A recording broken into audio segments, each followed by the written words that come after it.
pra conversar quando eu precisei de alguém pra desabafar. Procurei amigos meus,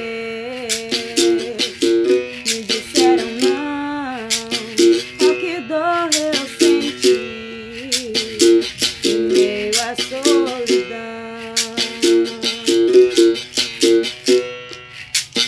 Humilhada e prostrada, em meu quarto me tranquei, minha alma angustiada.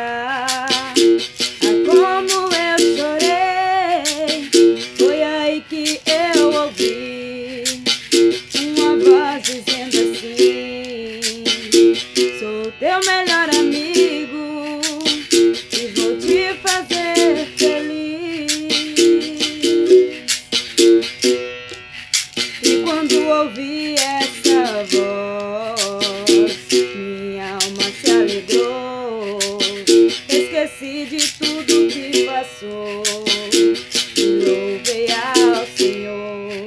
Tudo que acontece aqui é permissão de Deus para ter vitória no fim.